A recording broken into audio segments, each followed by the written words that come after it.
Curiosity is an emotion that wills us to learn new things and gain more experiences. But the catch-22 of it is the more experiences that you have, the less curious you become. You see, when we're young, curiosity is a natural part of life. Kids ask why. They want to touch things. They get hurt. They do things they wouldn't always do. They're exploring. And that curiosity often comes hand in hand with an innocence. Innocence is something that we see as a loss or a part of us that dies at some point in life as adults. You lose your innocence. And if you think about it, this curiosity is a huge part, if not most, of innocence. And if innocence is seen as such a loss, almost a dying of a part of you, it must be important. But no one really looks at curiosity as anything. People want to talk about motivation. They want to talk about dedication, perseverance, courage, bravery. But we never really talk about curiosity. And I think it's really important. Why is it so important?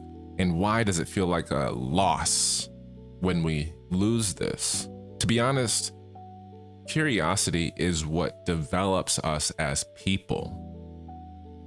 There's plenty of things that mom, dad, aunt, uncle, brother, sister, grandma, grandpa, all these people can teach you, and things you can learn from everyone else by example. But curiosity is what makes you an individual. Every person is curious about slightly different things in different ways from different perspectives. But as we get older, we gain these experiences that allow us to let go of our curiosity.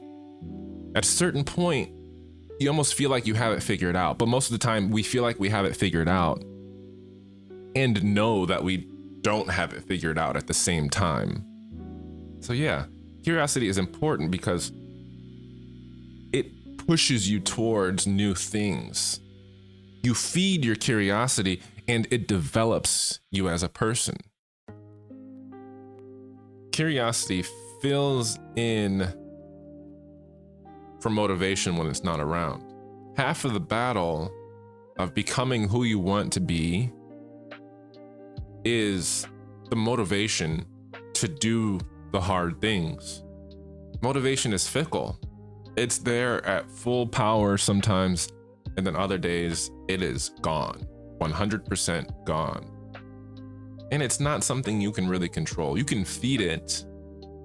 You can get to the gas station every now and again, watch a video, remind yourself with some sayings or quotes, things like that. You can feed your motivation and help maintain that, but it is a tough job. Motivation eats crazy style like a weightlifter bulking. And you have to feed it constantly. However, curiosity, I'd argue, is always there. You just have to pay attention to it. And that curiosity is going to be different for everybody. Maybe you're curious about making videos. Maybe you're curious about motorcycles. Maybe you're curious about marine life. Maybe you're curious about how to make video games. Either way, curiosity is a very low maintenance fuel. But I'd argue that curiosity not only stands in for motivation, but helps to regenerate motivation when it's not there. Let me give you an example. Let's say I'm curious about being a DJ and I have no motivation to do anything after work because I'm tired. I work 6 days a week. That one day that I get off, I want to rest. I don't have enough money to do this or that, but I'm curious. So I watch videos about it when I get off of work. I look at different DJ sets. I look at people teaching how to DJ. I just ingest it because I'm curious about it. I feed my curiosity. And next thing I know, while I'm at work, I'm thinking about DJ. Oh man, this song would be good with this song. This transition would be dope right here. This word, that curiosity starts to bubble up inside of you on its own. And then something weird happens. When you feed that curiosity, it wants more. And the hunger that you get from curiosity a lot of times can serve as motivation to pursue your curiosity.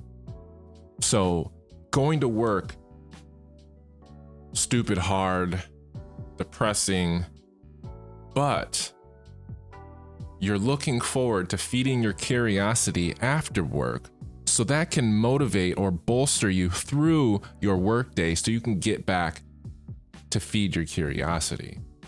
And what happens when you feed a curiosity?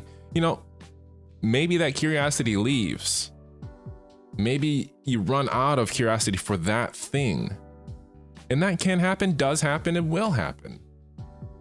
But that doesn't mean you lost anything. It just means you experienced something and you've had your fill. But now you're free to move on to the next curiosity. Who knows where that curiosity will take you? So yeah, I think curiosity over motivation. Does that mean motivation is trash? No. It just means that any tradesman doesn't only work with one tool. You have many tools, and there's different tools for different times. So, like any other mechanic, tradesman, or anything, you get a toolbox, and you slowly build up your collection of tools until you're able to deal with any problem. And maybe you don't have a specific tool for a specific problem, but you've got this toolbox that you have been loading up with different tools over and over again, and it'll allow you to make something work. But we have lots of tools at our disposal. Motivation is a great one, but it is very fickle. So I think adding curiosity as another tool can help some people get through some rough days. Sometimes motivation isn't enough. And if you want a good example of that, go back to my last video and learn about how I got depressed after Mr. Beast gave me $6,000. Come on. Motivation isn't always where it's at. And you know what? Curiosity can be contagious. So who knows when your curiosity might turn into someone else's passion or your own. Anyways, I think that curiosity is a very important part of the human condition that we oftentimes ignore when we could be using it to our advantage. So if you enjoyed this video, hit the like button. And if you want to see more, hit the subscribe button. Maybe check out another video on the way. But thanks for hanging out with me, guys. I will see you on the next one. Peace.